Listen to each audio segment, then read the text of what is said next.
Хүнсний хувьсгал төрийн бас байгууллагын удирдах зөвлөлийн гишүүдийн 7 дугаар хуралдаан зохион байгуулагдлаа. Энэ удаагийн хуралдаанд хүнсүүдийн аж ахуйн хөнгөн үйлдвэрийн сайдын их баяр, хүнсүүдийн аж ахуйн хөнгөн үйлдвэрийн яамны төрийн нарийн бичгийн дарга Жамбал Цэрэн болон бусад албаныхан оролцож, засгийн газраас хүнсүүдийн аж ахуйн салбарт хийгдэх бодлого шийдвэрүүдийн талаар танилцууллаа. Засгийн газрын мөрийн хөтөлбөр өнөөдрөөс эхэлж байна. За мөрийн хөтөлбөрийн хүрээнд бидний хувьд 4 том багц асуудал байгаа. За хамгийн энэний маань одоо малгай нь бол хүнсний хувьсгал Монгол Улсын төрийн тэргүүний санаалсан хөдөлгөөнийг эрчимжүүлэхээр хөтөлбөр туссан. 20-30 жил ер нь бол одоо энэ хүнсний хувьсгалыг тасралтгүй явуулж байж бид одоо хүнсний хангамж аюулгүй байдлаар шийднэ. Тийм учраас хүнсний хувьсгал хамгийн анх эхэлсэн. Хүнсний хувьсгал өнөөдөр хамгийн их зээл авч явж байгаа, хамгийн одоо хурдтай явж байгаа, эрчтэй хүчтэй явж байгаа. Энэ эрч хүчээ цөмөөрө харуулад, үр дүн гаргаад энийгээ цаашаа 5 жилээр сунгаад нэг 20 жилийн дараа ихэд 25-30 жилийн дараа ихэд бидний үр хөөхд эрүүл одоо хүнс хэрэгэлдэг, эддэг ийм л юмны төлөө бид ажиллаж байгаа. Тэгэхээр бидэд одоо үр дүн маш чухал.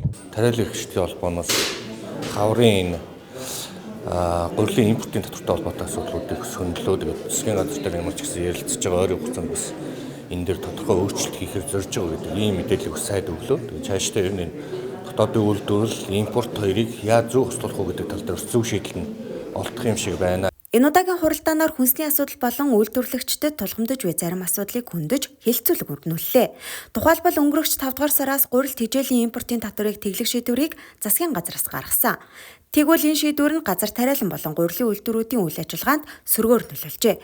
Дээрх шийдвэрийг засч залруулах шаардлагатайг хүнсний хувьсгал төрийн бас байгууллагын удирдах зөвлөлийн гишүүд хэлж байна. Хурлаас гарч байгаа энэ татварын тэглэсэн шийдвэр бол зөвхөн гурилан дээр бас сүлжээгээр нь татаж онгодог ийм актер юм болд юм байна. Яг одоо гинжин хэлхээгээр нь.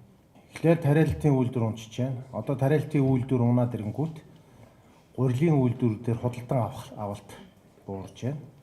Гурилын үйлдвэр дээр худалдан авалт буураа явж байгаа тариалчдаар очдог мөнгөний хэмжээ буурахаар тариалчид хөрөнгө оруулалтыг хийх чадахгүй болоод эхэлчихсэн юм байна. Гурилын үн буугаагүй шүү дээ. Нэгэн тал одоо төрш маань их хэмжээний улаанбуудаа үйлдвэрлэдэг. Хэрвээ тэндээс одоо өрсөлдөх чадвар багтаа бүтээгдэхүүн Монголдо үйлдвэрлээд байна гэх юм бол Монголын улаанбуудаа үйлдвэрлэгч нар бол өрсөлдөх чадвар нь бол үргэлж ийм хэвээрэл байгаад байна.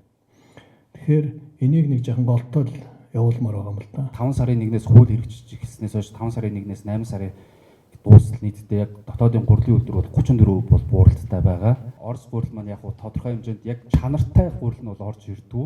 Төвийн бүсээр нөгөө баяжуулаагүй гурил оруулахгүй юм дээр. Тэгээ баруун бүсээрээ орж ив шуудаагаараа. Гэхдээ төвийн бүсийг хамгаалъя гэдэг бодлого гаргаад за сая засгийн гурлаар бас нөгөө хуулийн хэрэгжих хугацаа нь 11 сарын 1 болгоод сая засгаар оруулаад бас алах зориулжлаа. Тэгээ их хурл руу өргөн байрна. Хүнсүүдийн аж ахуйн салбарын холбоотын нэгдэл салбарын төлөөлөлд багтсан хүнсний хувьсгал төрийн бас байгууллагын удирдах зөвлөлийн гишүүд хүнсний хангамж аюулгүй байдал үндэсний хөдөлгөөнийг эрчимжүүлэх талаар санал хүсэлтээ салбарын сайтад илэрхийлж мэдээлэл солилцлоо.